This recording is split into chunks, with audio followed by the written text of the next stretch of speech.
Hello, this is Tim Lancia, and I am doing my Sprint 4 personal update.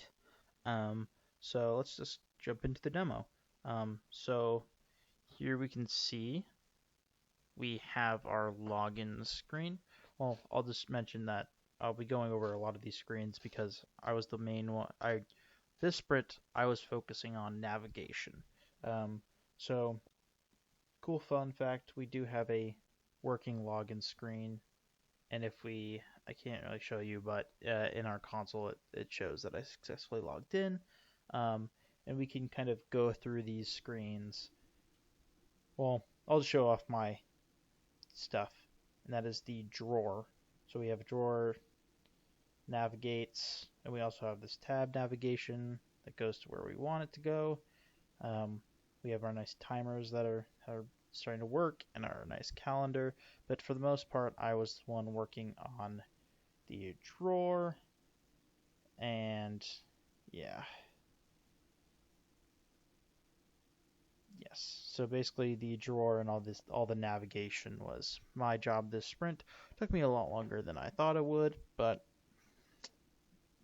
React Navigation decided to do a 5.0, and I was not prepared for it. So yeah, that's basically it for the demo. Not much to show you. It was mostly just kind of like the navigation.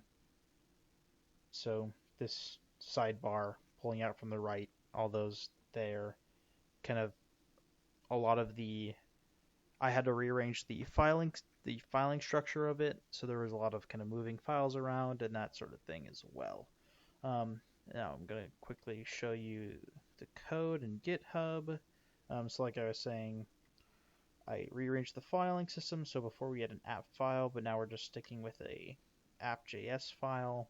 And in this, the main things I changed was you're getting this error with Roboto as like a not finding that font. So that's fixed now.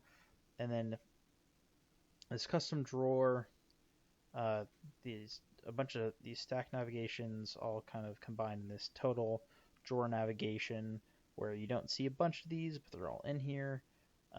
That's kind of my main stack navigation, and it's all in this kind of, when it's loading, it has this activity and indicator, and when it's loading, it's there, and everything is inside of this kind of render function. And that was mostly it. I also had to, one thing I also did was I went through each file and disabled the status bar, so it's hidden, so it's not just kind of sticking out. If you saw, I'll just quickly show you back in the demo, this thing at the top is no longer always showing, which is really annoying, but we got it to go away, so that's good. I did not mean to click history, but yeah, that's basically it for my contribution to the codes section. Now let's look at the sprint. So that was sprint 4 and sprint 5. So in sprint 5, we're mostly going to be focusing on continuing the back end. So we were able to log in, but now we just need to kind of be able to transfer the data, what data we actually want to put into the database and that sort of thing. Also, we want to kind of link screens. So like I showed you in the demo, see if I can get there, like the calendar. When you click it, nothing really happens except it shows you which day you're clicked on. And by next sprint, we hope to be able to go to the daily history and push that date with all its information to that page. And then, let's see. Yeah, also, if we have extra time, we're going to try to be actually like tracking things so that we can put in our database, like the session time, the amount of steps, how many activities they did, how many challenges they did, that sort of thing.